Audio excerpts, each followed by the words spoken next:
On est à Boisbriand chez Duro Équipement. Vous savez qu'être entrepreneur dans la vie, c'est gratifiant, c'est intéressant. Il ne faut pas compter les heures, ça demande beaucoup de travail, mais être entrepreneur en famille, entouré de ces gars, dont l'un d'eux qui passe du côté de l'actionnariat bientôt, Will, que j'ai nommé Christopher, nous reçoit. Et ces deux messieurs travaillent fort et connaissent ça.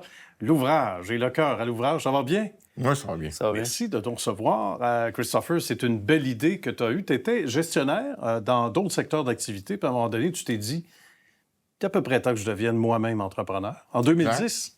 Ah oui, en 2010, j'ai parti ça en février 2010. Après 10 ans comme gestionnaire, j'ai décidé de me partir à mon compte. Bien. Puis d'être statique près de ma famille. Ça, c'est important. Et ça fait sourire mon ami Will aussi, qui est très heureux de ça. Puis on va comprendre pourquoi il est particulièrement heureux. Will travaille ici, mais on va revenir sur, évidemment, son implication tantôt. Mais d'abord et avant tout, pour toi, tu t'es dit à un moment donné, bien, OK, je travaille pour les autres, et c'est bien, il en faut, mais j'ai tout ce qu'il faut, les outils, sans mauvais jeu de mots, en main pour me partir une entreprise. Ça ressemble à quoi le contexte et puis qu'est-ce qu'on offrait par rapport à maintenant, au tout début, Chris, en 2010, pour Duro?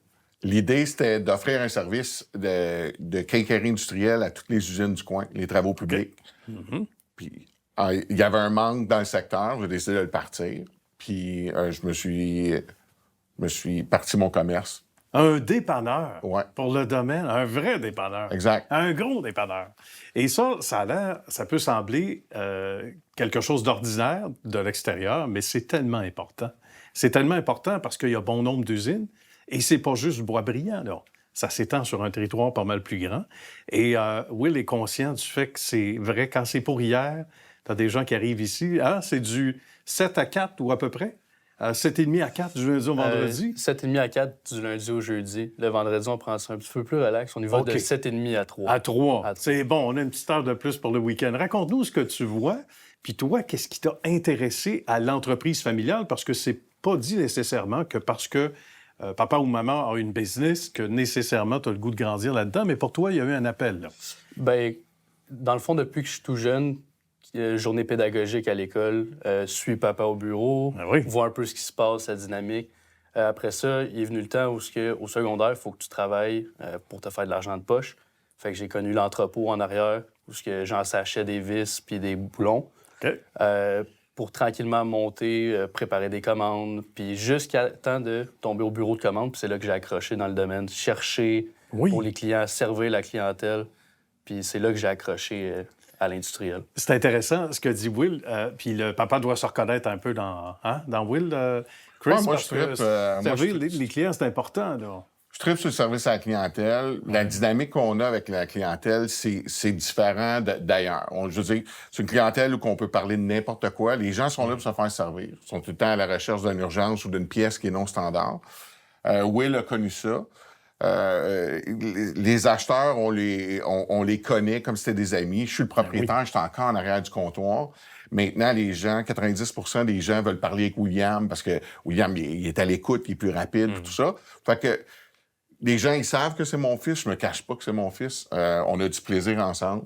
La clientèle, c'est la même dynamique que j'étais avec vous aujourd'hui. Là. On va parler comme ça. On est tout le temps bien reçus. On est tout le temps la bienvenue partout, dans toutes les usines sur la Couronne Nord, Montréal, la Rive-Sud. Puis Will, en embarquant dans le projet, les gens, ils se sont fiés sur lui. Il s'est développé des amitiés là-dedans. Puis nous, c'est un partenariat qu'on fait avec les usines, dans le fond. Puis Will, il a appris de ça. Raconte-moi, Will, on dit que souvent le métier rentre dans l'adversité. Hein? Sortir de ta zone de confort. En fait, tu n'as pas toujours le pied dans ta zone de confort parce que ça roule beaucoup. C'est exigeant quand même. Comme au début, c'était plus jeune. Prendre le téléphone, appeler en Ontario, appeler n'importe où il faut que tu utilises l'anglais. Ou, juste appeler tout court, ça peut sortir d'une zone de confort. Oui, t'es gêné. Puis là, à un moment donné, tu viens avec une zone de confort, je suis bien au téléphone, là, il glisse quelque chose d'autre. OK, fait que tu sors. Fait que la zone de confort est tout le temps courte. C'est sûr. Mais c'est un défi, on aime ça. C'est pas pour rien que je veux être entrepreneur puis reprendre la relève. C'est le défi qui m'attire. En même temps, les deux autres garçons, 3 fils dans la famille, faut en parler, les 2 autres qui sont plus jeunes, mais qui en été travaillent. Donc, une histoire de famille, en plus d'une histoire de succès. Oui, bien nous, ça fait partie de l'éducation qu'on a à la maison, moi et ma conjointe. J'ai 2 plus jeunes, Maddy puis Jacob. Eux autres travaillent l'été pour leur argent de poche. Ils travaillent à l'entrepôt. Le même cheminement que William a fait, eux autres le font. Puis pour les pousser éventuellement en avant au service à la clientèle puis à la résolution de problèmes. Bien. Comme gestionnaire d'entreprise, on se dit, bon, on peut acheter ailleurs, mais comment demander à la clientèle dans le coin d'être fidèle, et même un peu partout au Québec, si nous-mêmes, on a peine à s'approvisionner chez nous et à faire vivre des familles? Tu as une idée bien arrêtée là-dessus que tu mets de plus en plus en pratique, là, hein? Oui. Pour nous, l'approvisionnement local, le commerce local, c'est ce qui est le plus important.